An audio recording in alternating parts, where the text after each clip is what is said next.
Good evening, everyone. Welcome to Hauser Wirth. I'm Russell Salmon, Director of Public Programs here at the Gallery. We are thrilled to have you all here this evening for a conversation among friends, celebrating the release of the new post-exhibition catalog, David Hammons from Hauser Wirth Publishers. Tonight's program is lovingly titled Our Times Together and was dreamt up by the incomparable curator, artist, writer, and activist Linda Goode Bryant, who will steer our conversation. Her friendship with artist David Hammons spans decades, and so it is not surprising that she has brought together a phenomenal group of voices to join her this evening and to share stories about knowing David and to talk about him as an artist. Joining Linda tonight are artists Glenn Ligon and Jules Allen, musician Vernon Reid, who was kind enough to suggest our playlist for this evening, friend of David Hammons, AC Hudgins, and former commissioner of the New York City Department of Cultural Affairs, Tom Finkelpearl. This is such an exciting talk because it marks the first time ever we've gathered a group to discuss David's 2019 show in LA. And if you couldn't witness it in person, you can now experience it on the pages of the stunning new catalog, which is available for purchase in the bookshop, along with a new issue of Ursula magazine, which features an essay on David Hammons by Linda Goode Bryant, a new poem for David Hammons by Ben Okri, and an oral history of the 2019 Los Angeles exhibition. I want to give a huge shout out and thank you to the photographer Bruce Talman for letting us use his incredible photo of David in Venice, California from 1977. It's a fitting image for our program tonight, taken by yet another dear friend of David's, and it's my privilege to share a quick anecdote from Bruce. That photo is part of a series I shot on a summer afternoon in 1977. We had driven out to Venice Beach. David is holding a number of straightened and coiled coat hangers that he had wrapped hair on.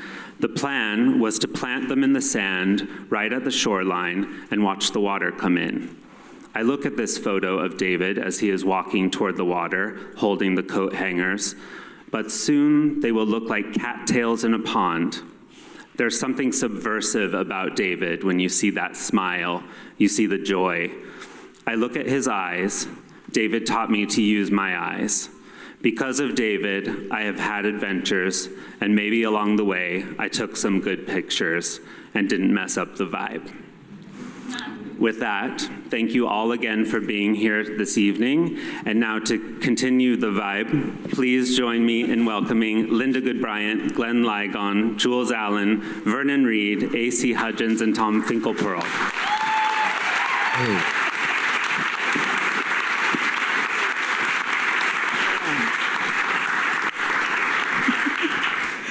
It is so good to have all of you here tonight. It has also been really great for all of us to get together. It's been a while since some of us have seen each other, and I can't think of a better way to spend time than to tell stories about David and the stories of us as friends with David, as well as he as an artist. So, without further ado, you see the lineup here, right? They're going to do all the talking. So anyway, there are a lot of stories that can be told through the many decades that we've known David. Who wants to start? You know what, Vernon? Talk about, so we were back there, like, oh, remember this? Oh, yeah, remember that? And so Vernon, talk about the Lower East Side. Oh, well, wow. It's talking about downtown Lower East Side, East Village. It was a very different environment. You know, there were no brand stores. And, you know, around Cooper Union, Cooper Square was like an open swap meet. It was a flea market. So people used to come out there and they would sell records, they would sell clothing, anything. They would sell comic books, and they sell bicycles that they stole. You know, it was like that. And I frequented it. I used to go there all the time. And so I'm walking through one day, and I see this. You know, mostly the stuff was just randomly out there, right? And I saw this brother was sitting on a milk crate. He's sitting on a milk crate, and he had like black linen in front of him. And he had arranged on this black linen, he had these pairs of Barbie white pumps. They're like little, they're doll shoes. And the doll shoes were arranged they were the exact distance from each other. The shoes were in pairs, and it was as if it wasn't random. It was completely like a grid of these white pumps, white doll pumps. I'm staring at it, and I'm like, it caught me, because most of the stuff I was looking, and then I'm looking at it, and the way he was sitting on the crate, like, he wasn't engaging with me at all. So I'm standing there, and I said, well, how much are the shoes? He looked at me and said, they're not for sale. And he had this kind of little smile, but, you know, he wasn't joking. And I didn't know who he was at all. And then I said to myself, well, this has got to be art. He got the shoes out there. Everybody's selling. And but the way the encounter went was just very specific, and it stayed with me. And that was my first meeting of David Hammons, my first encounter with his artwork, and my first time meeting him. And he also, I ran into him again though, and he was out there. And the next time I saw him, he had a pile of chicken bones. He had a plate with just a pile of, like, they were just gnawed up.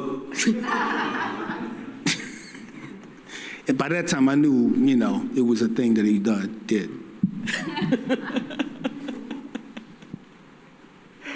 And then Linda introduced, and then I still didn't know who he was. And then I was at just above Midtown Gallery, and I said, oh, that's the dude with the shoes and the chickens, and the chicken bones, yeah. Yeah, that's him.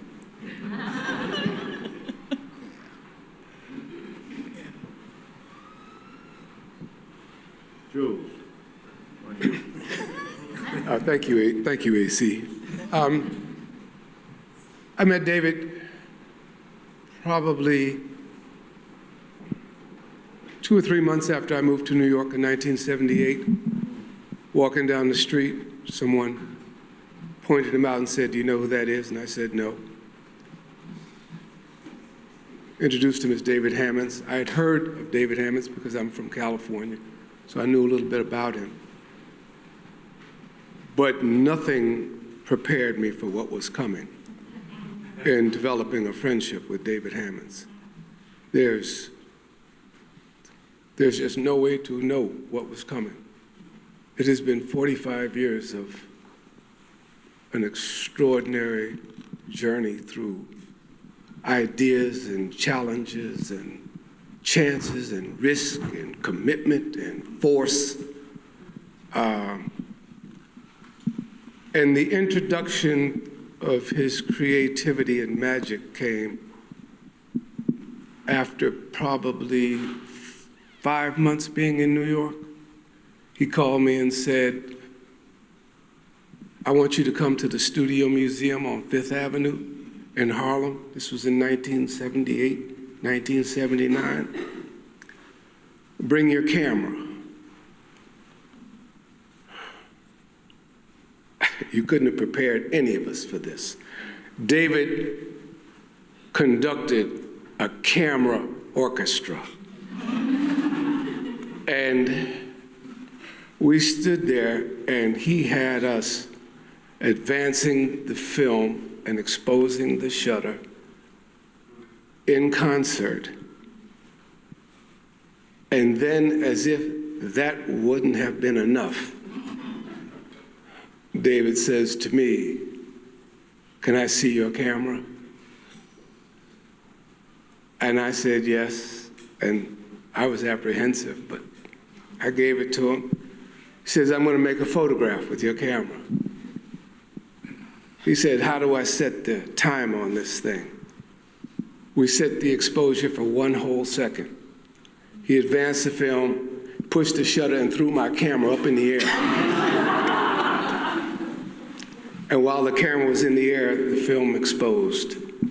He caught it and said, "There's a photograph for you, fella." It's been on that level the entire 45 years I've known this guy. Until recently, we did the Days In for the Whitney. And to show you how consistent he's been, he called me and said, "Jules, I want you to photograph the construction of Days In for the Whitney for me." And I said, "David, I'm really busy right now." And David said on the telephone, "Am I talking to Jules Allen?" At which point, I had my instructions. That's me and David Hammons. I mean, and there's just a lot of interim sharing for the last 45 years, but that's the level and the intensity of it at all times. AC. So I'll follow up. So then, thank you, Jules. I met David. I was walking. I read an article in Black Enterprise magazine that mentioned 4 or 5 different venues that were working with artists of color, and I went to all of them and introduced myself because I was a business major. Anyway, I ended up going to JM, met Linda, and soon thereafter I met David Hammons. And Linda forgot, because we had no storage space in the gallery, so Linda forgot to bring the David's show, which we stored. Our storage was around the hall. She forgot to bring the work back into the gallery. And so then David the next morning came in, and he was like, "What happened?" I said, "It got thrown away. I mean, the garbage man came through it. Are you kidding me? I've been working this for a year. Well, it's gone. Well, what do you need?" It took me a year to get this hair. I said, "I'll get you the hair." "What do you mean you're going to get me the hair?" "I'll be back." So I got a glove, black plastic bag, and I went uptown. And I went to every barber shop. And this is the days when they didn't put garbage out in plastic bags. They put it out in garbage cans. And I dug into the garbage can, past the little white things they put around your collar, past chicken bones, past empty Cavassier bottles. And it was kind of gross, but it didn't matter. I came back with a bag of hair. I got cursed out at some places because what are you doing with this stuff? Especially Haitian people that think you mess with the hair. Anyway, so I came back. He was dumbfounded that I came back. And that was the beginning of me sourcing a lot of materials for him. I don't know who's doing that. But anyway, so he just, there's certain times like David, like he said, I remember when he did the Night Train Thunderbird pieces, he said he was going to Europe, I need X amount of bottles to make a piece. I said, "How many bottles you need?" "I'm like 30 bottles. I said, "Okay, bet." I bought back 90 or 100 bottles, only because if he had the materials, he made the work. And I'm not shy, so I mean, I just source materials. That's all I try to do for him. But he was very, very warm in his way, but he could be tough in his own way as well. I'm passing the mic over to this young man. Well, nice to be called young, but I'm not. I'm a little bit at a disadvantage on this panel because I don't have a friendship with David. I just have encounters with David. And the first encounter was probably 83. I was an intern at the Studio Museum in Harlem, and my memory was that David was an artist in residence during that year, which he was not. But I have this memory of like David Hammons coming in every once in a while to pick up his check because the artist in residence program at the Studio Museum paid. And this is totally a false memory because David wasn't there that year. But his presence he was very present in a way in the Harlem arts community, in the museum. So I just imagined I had seen him. And then I lived in downtown Brooklyn in the mid-'80s, and my post office was at Cadman Plaza.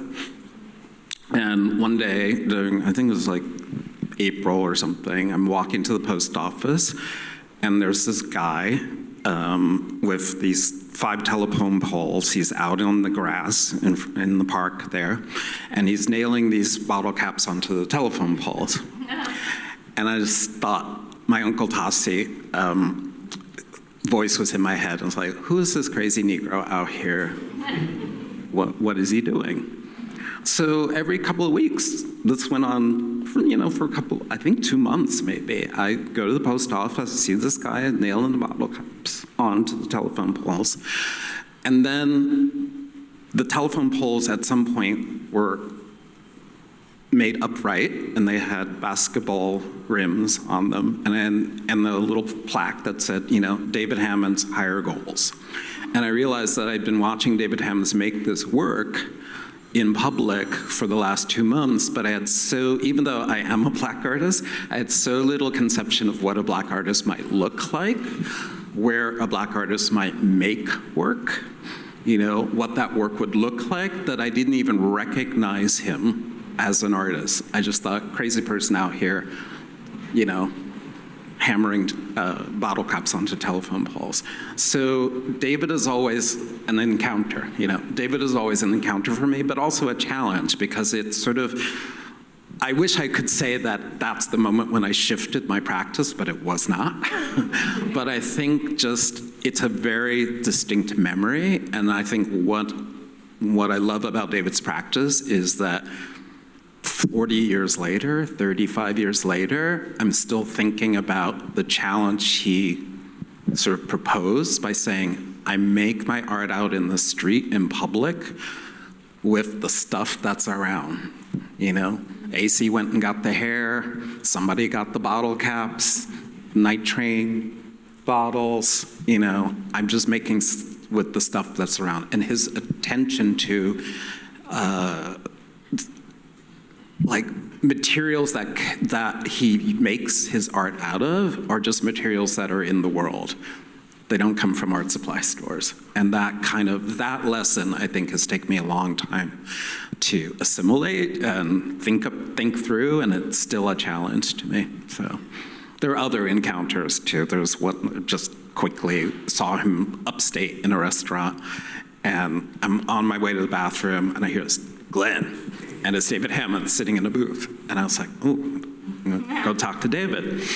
And I was gone from my table so long that the people I was dining with came to look for me, because it was like 25 minutes, and I thought something had happened.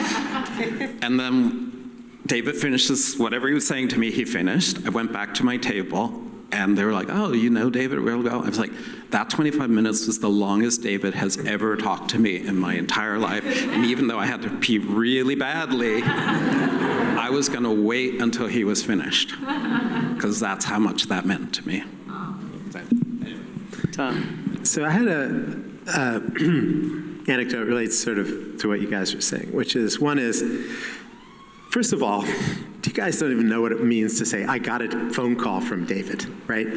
This is before the internet existed. There was no email. Nobody had an answering machine. You had to be home. Jules, you got that, phone call, I don't know. So I got a phone call from David one time. I'm at my home, and he said, I got a piece on 14th Street in the subway station on the 456 line. I said, what do you mean? What is this piece? And he said, just go, you're gonna find out, just go to the station, you're gonna see it. So I went to the station, and it was a construction site, so everything looked like a David Hammons, like a little shack here and some stuff laying down. I walked all the way down to the end of the platform, and there was this beautifully stacked sideways stacked metal garbage cans. And it was just like, oh my God, this is just perfect. And I don't know if David stacked them or not, but there was no documentation of that. I never heard of anybody else. He said, I'm calling around and telling people. And so that was it, right? But that, I was thinking, Vernon, like what you talked about, like with the little, I don't know of any documentation of the pile, the stuff you saw Oh, there. the baby shoes, the dog Yeah. shoes, and he was just doing it. He was just sitting there. He wasn't doing it for any other. He was in the moment that he was in, and anyone who encountered it, they encountered it, and that was kind of it. There wasn't an end game. There was nobody photographing him, and that's. Yeah, and so then he ended up with, very, very little money. So you go up to his studio in Harlem, he had the electricity was run from the hall, right? He was just paying rent, yeah, and so if he got an honorarium for a show, he spent no money. That was how he lived for a month or two. And AC, I want to ask you this question. I think I remember this correctly. So when the holidays would come around, David would go to AC, who's the #1 collector of David Hammons in the world, and would say, I'm selling you this work. There wasn't a question. Here's how much it costs. Christmas is coming. I want to get something for my kids. Is that true, AC? He would tell me to send a check to Rebecca, that was his wife. Okay. And every year I sent the check to Rebecca, but I didn't know what I was getting. It didn't work that way. And there were times where I'd go in the studio and I'd say, wow, what's happening here? Where's this going? He says, it's not done. I said, okay, bet. And then 6 months later, you don't do anything with this. Where's this going? I don't know. And then he would come, I'd walk into the house one day, and it was wrapped up in brown craft paper, and it's going here. And then this one particular piece is made of Venetian blinds. It's called Blind Reality. It's very simple, very minimal. And he says, it's got to get some patina. So what does that mean? It's got to get some patina. It's got no juice. Put it in the backyard for a while. I say, bet. So I put it in the backyard. It was in the backyard outside for a month. And then I bought it inside without his permission, and I hung it in my house. He got, how could you do this? I'm the artist. I tell you when the shit's ready. So anyway, he put it back in the backyard for a couple months, and then he determined that it was ready, and I bought it back in the house. And then he said, because it was originally installed, it was installed one with 2 little hooks. He says, you can install this either way, horizontal or vertical, or an angle if you want to. I said, okay, bet. So anyway, I still value the piece, is still there, but that's how we just work. He just, but the whole thing about getting components, I was getting a lot of components from over the years. I mean, he said, I need train tracks, I need bottles, I need hair, I need, no, it was always stuff. But the one thing that really killed me was he borrowed my car to go to my house in the country for years and years and years. And I said one day, you do have a license, don't you? No. He said, no, man. And he also, when he would go there, because I had young children, the young kids, they make a lot of noise, so he would take his tent and sleep outside next to the stream. He didn't even sleep, he came to eat in the house, but he didn't want to be too much energy. I can't be in that place. But him borrowing the car for a while with no license, this went on for years. I didn't ask. But anyway, no, he was very warm, very generous. He's David. But there's some stories. I mean, we kept business before people used credit cards. Like we had cash in the house, and he would come in and like he knew where the cash stayed. And he'd write a little note. David was here. $500 is going. But there were these beautiful little drawings. And I didn't keep that stuff. I should have kept those drawings. But all that kind of stuff, I didn't view it. This was not a commodity. I just whatever. So yes, I was blessed to live with a man, godfather, my oldest child. He came and went as he wanted to. I mean, he ate at the house a lot of times, not because he liked the company, it was because he was hungry. But he really took a vow of poverty. When people liked what he was doing, he said, I got to fuck these body prints. Motherfuckers like him, I can't make them no more. I got to move on. So if people liked what he was doing, he knew he was making a mistake. He couldn't stop. He had to move on. But the number of notes he hit, like he always says, it takes a lot of notes to make a song. with art, take a lot of notes to make a great career. And he was always breaking the rules and doing things. When people liked what he was doing, he knew he was doing something wrong. He had to keep on moving. I'm talking too much. Yeah, we all talk in this group too much, but it's good. You know, it's funny when you talk about the body prints, and he certainly said, I don't want to do this anymore. But a lot of that was about realizing that he was relying on art supply stores. And he, like, why are we doing this? We're paying money to make art. And it was then that he started to shift away and say, you know, I'm going to use these spade shovels, and I'm going to make pieces out of those, and I'm going to use hair, and I'm going to use whatever he damn well chose he wanted to use to make work. And it was invigorating. Talking about car rides, though, or cars, one of the first times I had spent any time with David, I'd gone to LA. I brought him to New York when I was at the Studio Museum, the artist residency program as director of education. And it was a time when the Studio Museum was not appreciative of the type of art that David was making whatsoever. And Ed Spriggs was the director, and God, was that a clusterfuck. It really was. Linda Bryant and Ed Spriggs. Anyway, so Ed was furious and et cetera. But anyway, so I met him really by having him come to the Studio Museum. I had met him before, but I said, why don't you come, director of education. You won't be a resident, but you'll hang out in the education room and do whatever you want. And then from that, decided to go to LA because there were all these artists he was telling me about, from Sanga to Marin to the folks. I mean, Ray Saunders, I knew of, but I hadn't met because he was at Terry Denton Fast at 50 West 57th Street when that's where the gallery first opened. But blah, blah, blah. And he said, so you want to go up to San Francisco? I said, yeah, I want to meet the artists there. And he had this little bug, you know, the Volkswagen Bug, and they're not very heavy, right?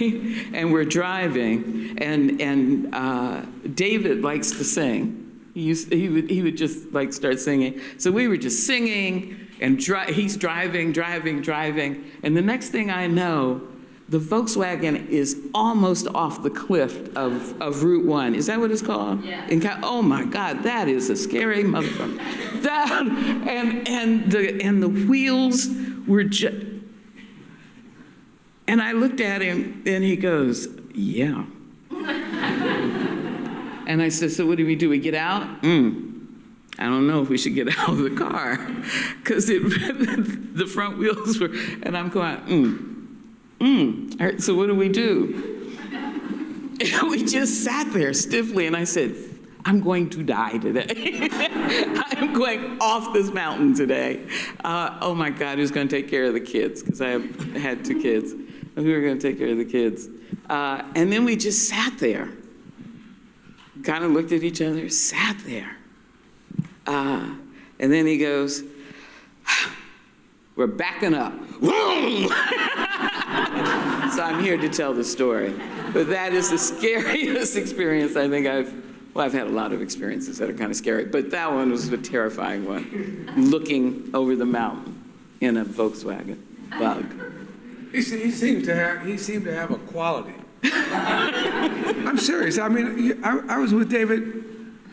We used to hang out in Cerrone and George Mingo's studio when it was down on the Bowery. We were in there at 4 o'clock in the morning, 5 o'clock in the morning, and 2 guys were outside fighting. And David opened the window, literally in a whisper of a voice. Man, why don't you guys stop fighting like that? And they stopped. Man, what the fuck did you just say? He's like, hey, man, they don't need to be fighting, man. They don't need to be doing that stuff. This stuff's not cool, Jules. And I'm like, man, they're across the street. You just said, you opened the window and said, just, you know.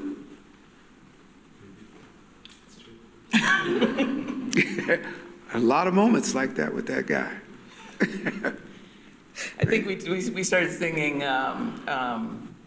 "Help Me, I Think I'm Falling." And it wasn't about love. It was like, help me, I think I'm falling. He had the red cello.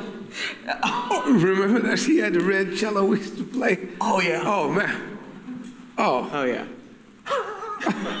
you're talking about. He was musically inclined, too. Look, you would see David in the subway at 4 in the morning. He'd be playing a flute. That he made. He made those. Yeah, he made those flutes, and he would pull out. I remember one time, I pulled out a New York Times. I had a New York Times. I was been reading on the train. He looked at me and then pulled out an Amsterdam News and said, okay, fella. I mean, he just always on point, always. So I had worked on a show of outsider artists from North Carolina, and David was one of the curators. And so we had the opportunity to go down to the South with David 3 different times, 3 different trips. The first time was like a curatorial trip, you know, you're gonna go down there, look at the art. And he said, I'm coming to pick up the work and to return the work without pay. Although I will say the per diem, he just pocketed the per diem and never paid for anything. But so AC was on one of the trips. You remember this, AC, then? So we went out and we had just gone to see all these, he loved outsider art. And this was, you know, really incredible work by amazing, mostly African-American artists, not exclusively, in that area right near, you know, the Research Triangle, they call it. Right. So we had been to a bar, and we came back, and he looked at, there was a car there called the Galaxy, remember Galaxy? The Ford Galaxy, I think it was, yeah.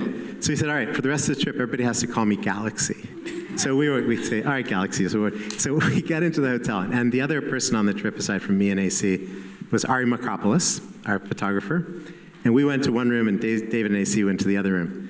And then the next thing I hear is that these, you know, paper-thin walls, AC saying, I can't believe Tom said this damn hotel's a piece of shit. And so David's like, calm down, AC. Anyway, so the next morning we woke up, and and the whole top of the hotel was covered with Kleidlin's sculptures. So it was this weird, magical moment where we happened to stop at a hotel that was actually a destination for outsider art. I don't know if you remember those trips, AC. I wish I didn't. I don't stay at fancy hotels, but I want to be clean, okay? I didn't want to put my feet on the floor. You're just so bougie. We were on a budget. That hotel. Ooh. So you talk about going down south. Prior to that trip, David, this was probably a year or more before, whenever he got, anyway, he wanted to apply for the Guggenheim. And at that time, artists would sometimes pay writers to do the proposals and stuff. So he comes into the gallery and he goes, Linda, I want you to do this proposal. I said, okay, David, when's it due? Don't worry about it. I said, okay, David. He goes, so here's the application. Okay. Do you have something you want to propose? I got 1 sentence, Linda. I just want you to write down 1 sentence. Could you do that for me, please? And I said, well, okay, what's your 1 sentence? I want to travel through the South, walk around, and talk to people, period. I said, David, I don't know that that's going to get you a Guggenheim. And he goes, no, I'm telling you, that's what I told you, period. I said, okay, fuck it. Boom, boom, boom. You got it. He got the Guggenheim.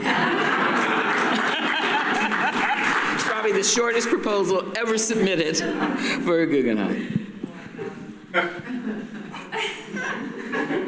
And he went down south. Can I read the resume he wrote? He said, I don't have a resume. He said, you know, Elvis Presley didn't have a resume. We want a resume for the back of this catalog. So I'll read it. It's 2 sentences, 3 sentences. David Hammons was actually born the youngest of 10 children in Central America, or Springfield, Illinois. He migrated to Los Angeles, California. He was run out of town for a number of reasons that cannot be discussed at this time. He currently lives in New York City. Mr. Hammons remembers the city when it was new and hadn't had the York put on it yet. he finds his Harlem neighborhood to be a place that is rich in ruins, like Rome. That's his resume. And about, Self-written. he also made you walk down the street and see the beauty in cracks in the sidewalk. Oh, he had an office in a garbage dump. Yeah. Dumpster. Yeah, but he made you see things that you would otherwise not see. He was a master of that. I remember Actually- climbing up into a dumpster. He said, "Come on, man, we're going up here and sit and talk." Wow. We're sitting in a dumpster in the middle of Harlem. I'm like, and it was one of the deepest conversations I've ever had about learning about art as a photographer, learning to see how he translates information, talking to me about looking around and me asking him. We're just sitting in a dumpster. It was outrageous. I, being the student that I am of these masters, I thought I should prepare something, but I didn't have a particular topic, but I was really interested in, there's an article in Kelly Jones's anthology that's October Files that's on David Hammons. There are a bunch of articles, and one is entitled Seeing Like David Hammons, basically, how to see like David Hammons. And there are two quotes that I found kind of in that anthology that are really interesting. They're about seeing, and one is, I'll just read them, sorry, too much preamble.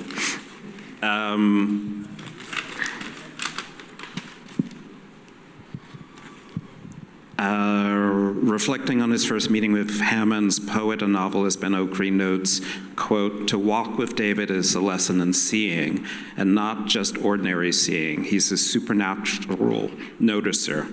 He'd draw my attention to people working and the materials they use, and to trash and discarded things, and the relationship between them. You realize how little you see." And when I read that, it reminded me of something, and I realized I had read something similar, James Baldwin, Buford Delaney. So here's Baldwin.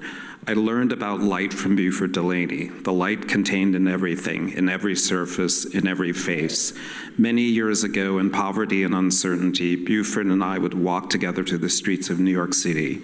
He was then, and is now, working all the time, or perhaps it would be more accurate to say that he is seeing all the time, and the reality of his seeing caused me to begin to see."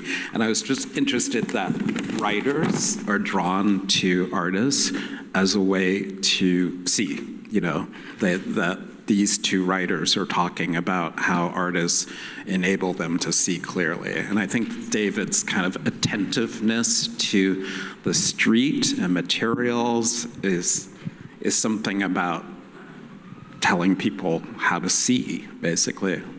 Concerto in Black and Blue being a prime example of that, yeah. For sure. So there were times David wasn't so pleasant. And one of those, and you all can think about the unpleasant and share. All right, because David puts his shit out there. So we can do that. But anyway, I think I mentioned earlier I had two babies, and one day I had to stay at the gallery, and artists used to hang out at the gallery, and so this is when we were on 57th Street, and I go, "David, you got to pick up Bree," and Bree at that time was maybe 3 years old, or so, maybe yeah, three, I think. Anyway, and I said, you gotta pick up Bree because I've got to stay at the gallery. He said, "Okay, when you gonna get there? And I said, "I'll be there by this time."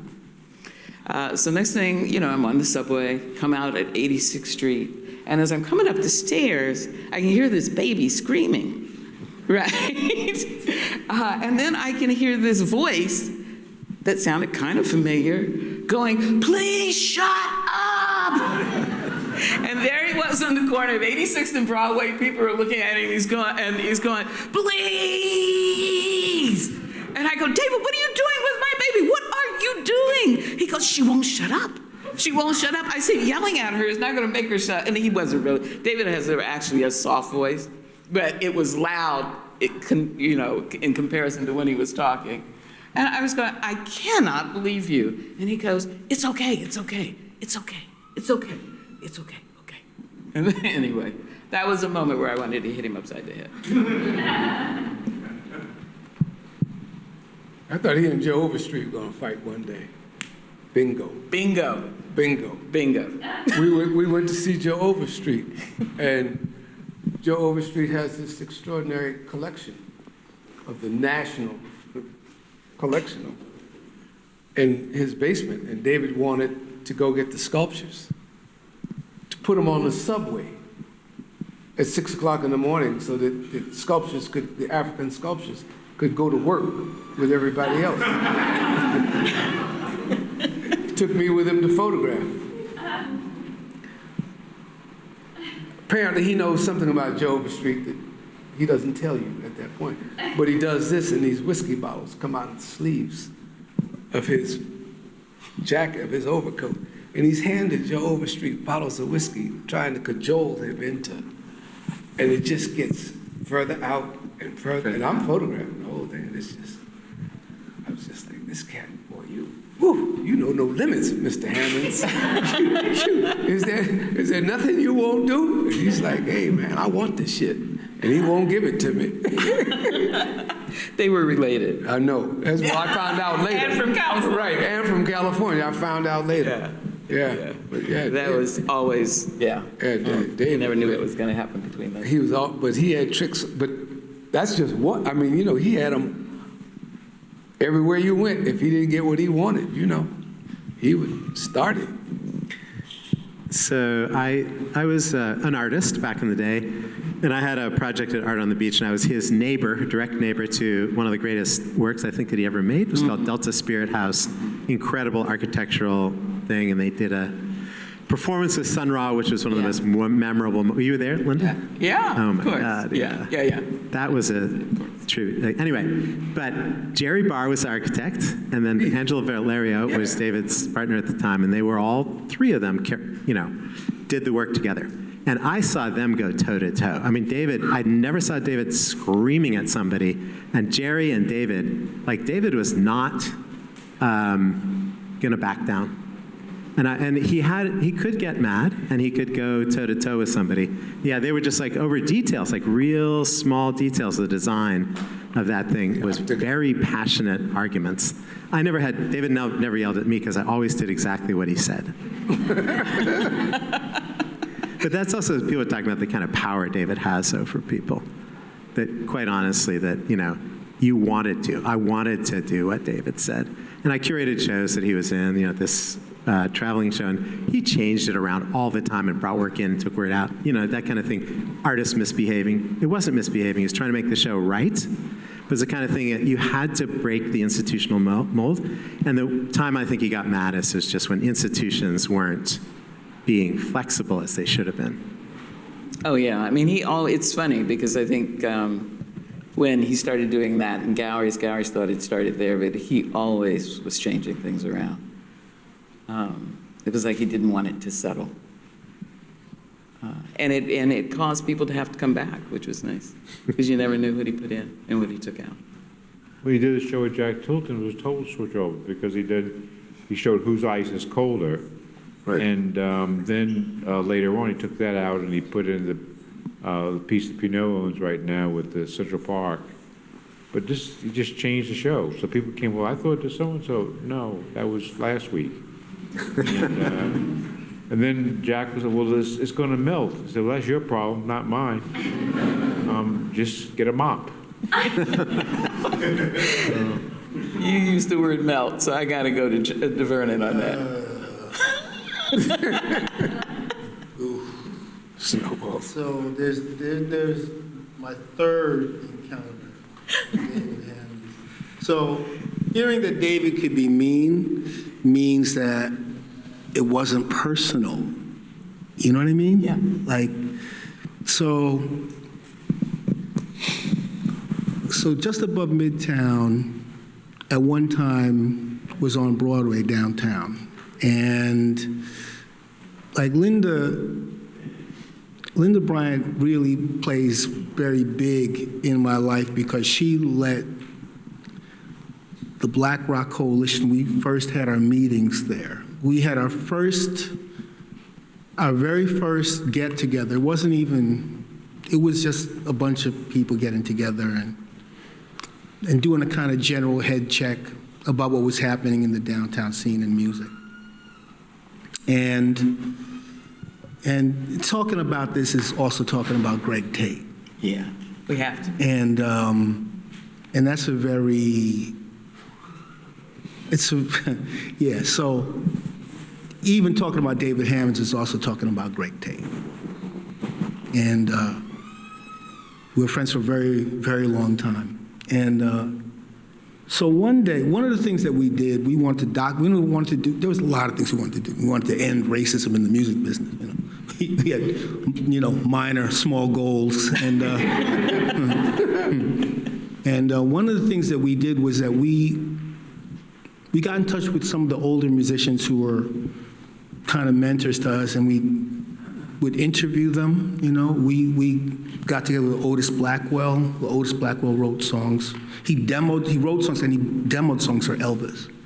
And we also spoke to people that were in the industry, and one of the, I don't know if y'all know like WBLS, but back in the day with Frankie Crocker and Ken Spider Webb.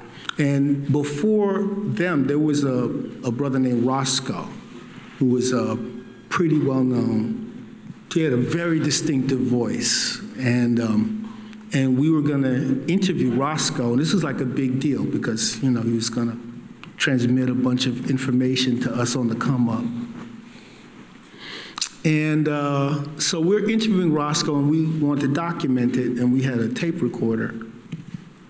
And at that time, there was a freezer inside of the space, and the freezer had a single snowball. It was an industrial freezer. It was and it was clear on all sides, and had a perfectly round snowball, perfectly spherical. But the thing was, we had to plug in the tape recorder.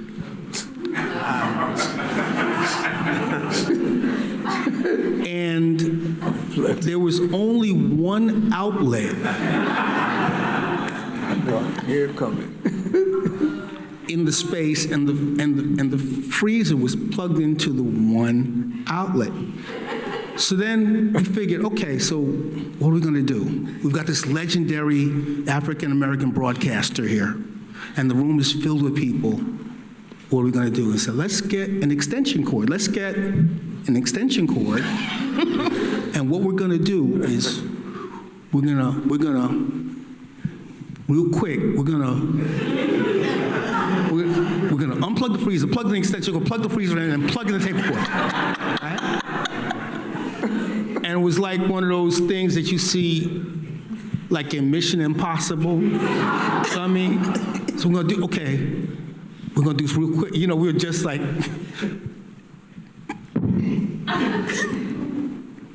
so we did that. I think it might have been me and Greg, I don't know. Yeah, it was you and Greg. And so the tape recorder was on, the freezer was, and then we started doing a thing, and Roscoe was telling like all these incredible stories about his life in broadcast and the music. And then somebody in the back of the room said, hey, yo, I think the snowball is melting. And the freezer had started to defrost. And we were like, and Linda came in, and see, this is messed up. You laughed. See, you came in, and you thought that shit was hilarious. Right? It was like, she laughed her ass off. And we were like, Running around with the snowball in your hands at some point. oh, I didn't take, no. I remember that. I did, no. Okay, all right. You remember. I did not okay. touch, I I did not touch the snowball. No. So then we were like, people don't, you know, and we got a legendary cat, you know, so we finished the thing, and then that was a Saturday. That was Saturday, right? Yeah.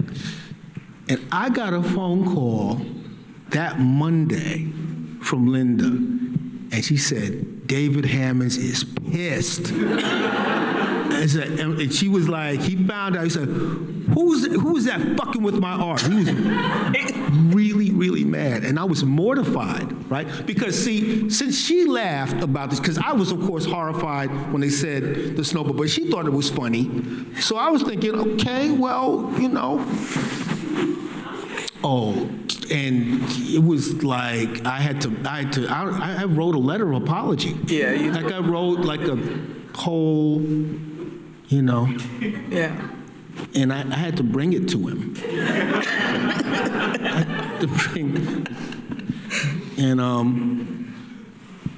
And he kind of just, I could tell he was still steaming, but he took the letter. And then he took the letter, and I swear to God, I thought I saw a tiny hint of a smile when he got the letter. He just, but he was still giving me that, you know.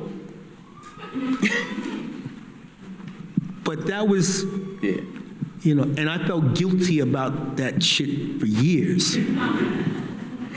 And then somebody was writing a book about David Hammons, and they called me to ask me about the snowball incident. I said, why would I want to relive? Now, are you going to share the snowballs ever in your? Oh, now, so during the pandemic, okay, I sent you the photograph, right? I don't know that you ever sent me the photograph. Oh, I got to send you the photograph. So during the pandemic, there was I live in Shaolin out in Staten Island, grew up in Brooklyn. It's a longer story. You don't want to hear it. Anyway, I just was shoveling snow, and then I said, I just went and made these snowballs.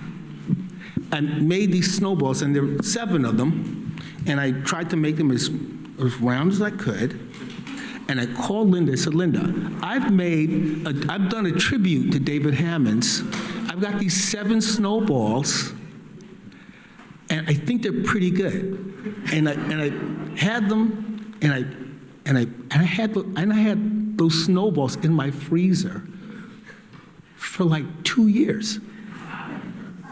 And I kept saying, when are we gonna? No. I got to break up. I found like little individual freezers. You can get a freezer for 1 can of beer. Did you know that? They have freezers, like you could put 1 can of beer in. So I was going to get these 7 freezers and have each of the snowballs and just one of those things. Oh.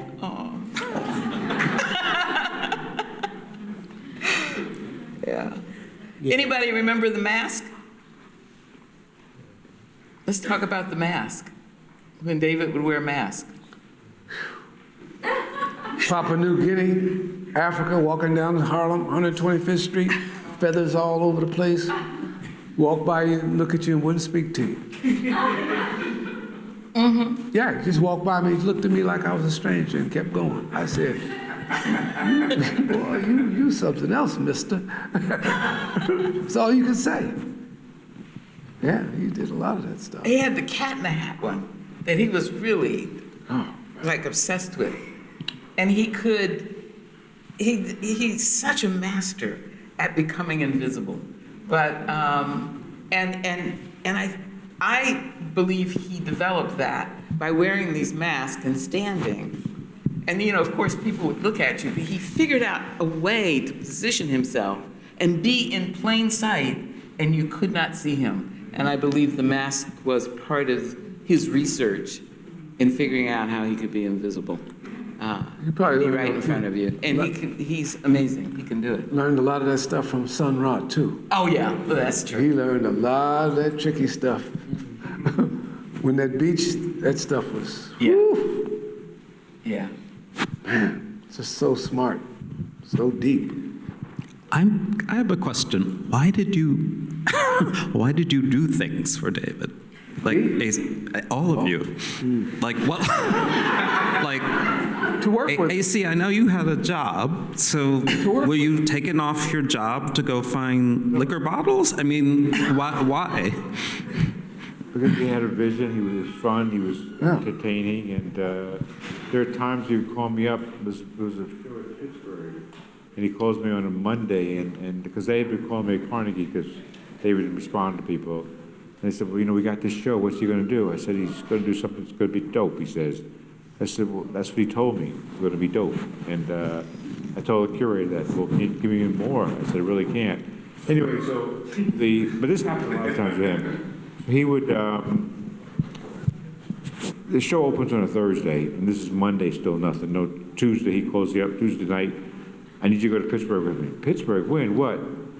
Tomorrow. I said, okay, bet. Then I go meet him, ties the whole show on top of the car, we drive to Pittsburgh.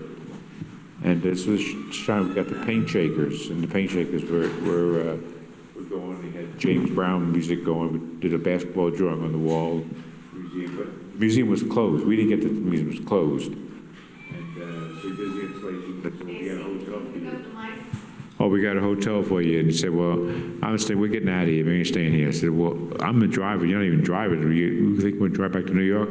I'll keep you awake. But these are the kind of stuff we used to do all the time. So we took those kind of trips together, and I never knew where they were going, but when he asked for help, I was kind of there, and we had fun. We had fun doing stuff, uneventful stuff I'd never dream of doing on my own, because I was a trader. I traded stocks and bonds and stuff like that, and dealt with a lot of boring-ass Wall Street people, and this was another diversion, it was another life for me, and it was fun. I enjoyed it, and I have no regrets.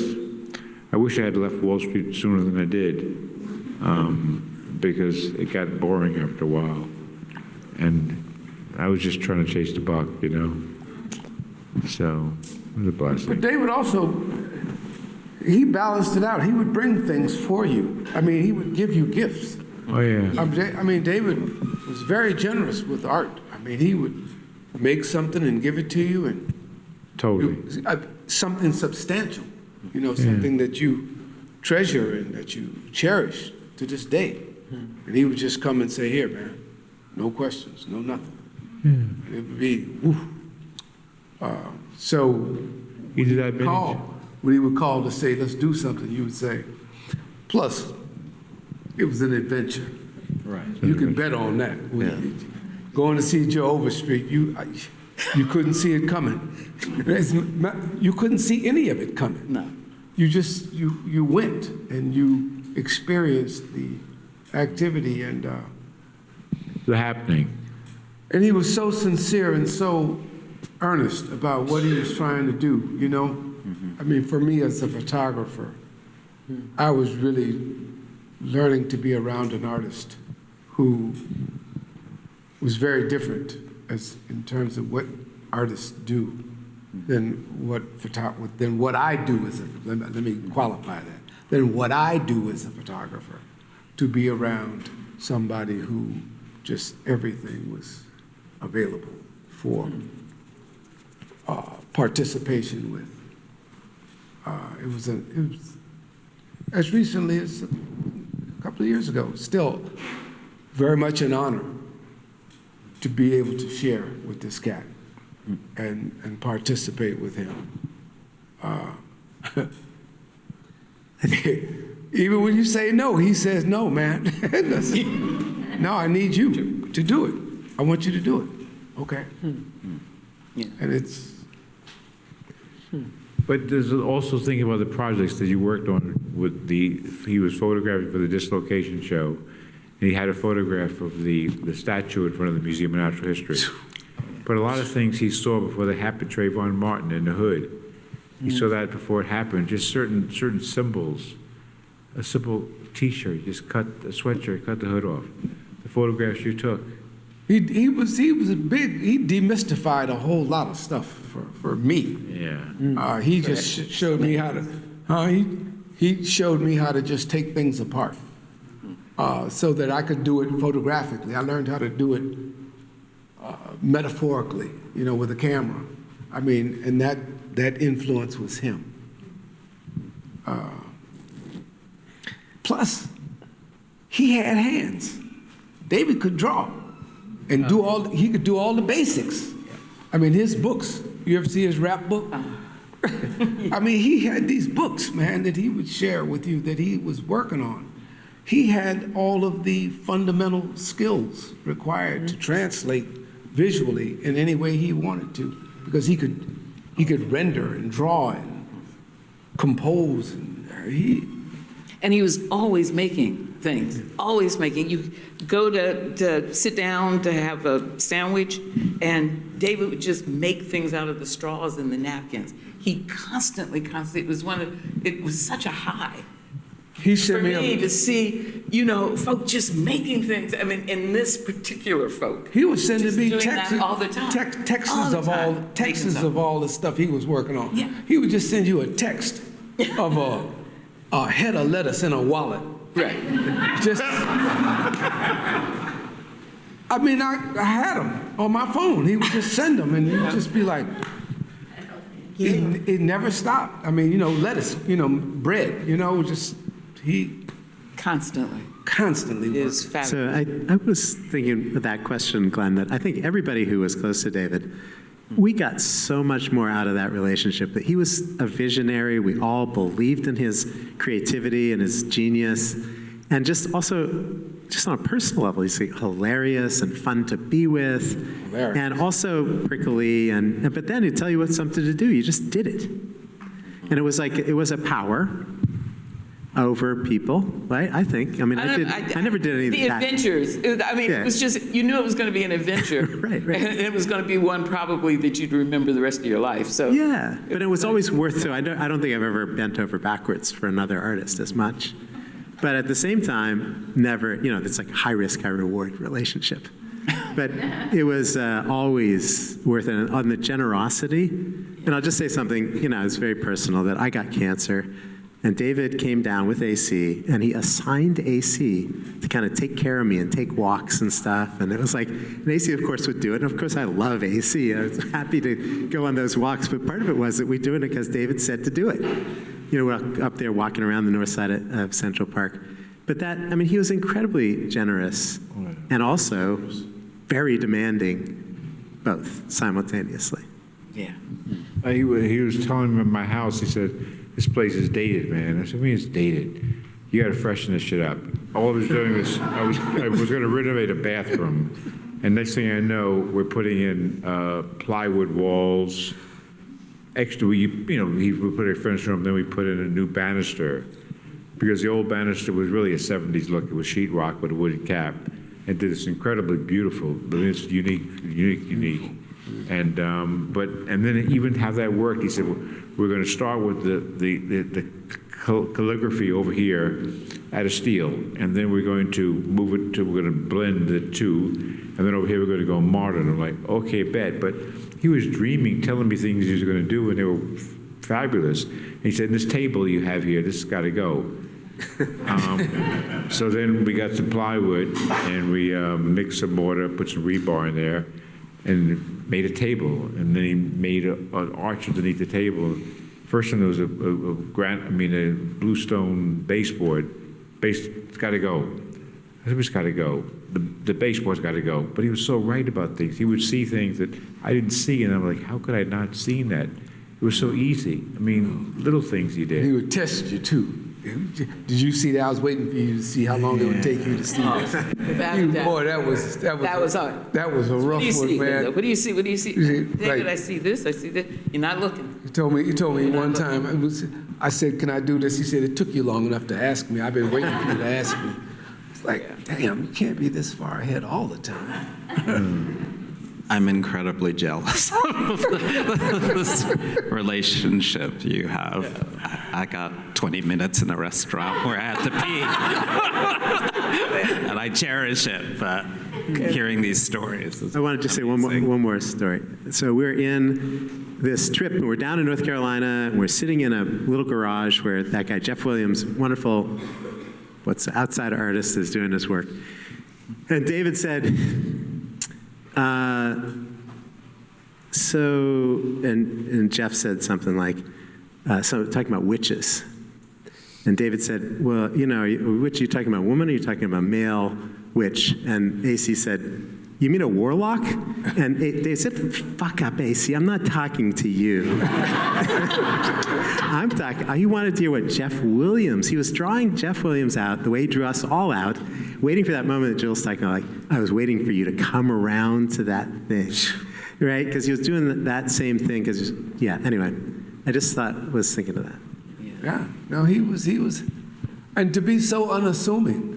I mean, I remember running into him on the street with a friend of mine, and we stopped to talk for a lengthy conversation. Somebody said to me, why do you know this homeless person? I was just like, I'm sorry, but that person is not homeless. And he had a shopping bag, but if you really began to look, he had on a pair of shoes that were a killer. Or you know, there were moments there that if you watched, you would see it. He's being homeless. I worked at Lehman Brothers Kuhn Loeb, and he would come on the trading floor. The first couple of times he came in, the receptionist, like, who is this guy? And I said, leave him alone. And he just had a shopping bag, but there were the brown shopping bags. There could be 8 to 10 shopping bags all in each other. Right, woven. He'd carry one in each hand, and he used to wear these fedora hats that had dried sweat, and he wore Harris tweed coats back in those days that the moth spent a lot of time with. And but The moths really did. so on my desk, I had a reed that went up like this. It was metal, covered with string, colorful string, and tufts of African American hair. And I told all other guys on the desk had pictures of their kids and those little checkered little outfits. So I said, he's going to be a famous artist one day. Mark my word. You crazy, man? And anyway, so but he would come in because he wanted, for money, a couple $100 here, a couple $100 there. He could have gotten what he just needed. I need a couple $100 right now. So okay, David, I'll go to the bank and we'll get something for you. And then he was gone. But he had a way of paying me back too. He really did. It was like he always did. He always brings something by the house periodically. And if I admired something in the studio, sometimes I wasn't. It could be 6 months, could be a year later, and he'd say, appreciate what you did. Here's something for you. Right. And but he's always been very, very generous and fair with me. Always. Always. Always. Always. Even though he left my car empty when he returned it.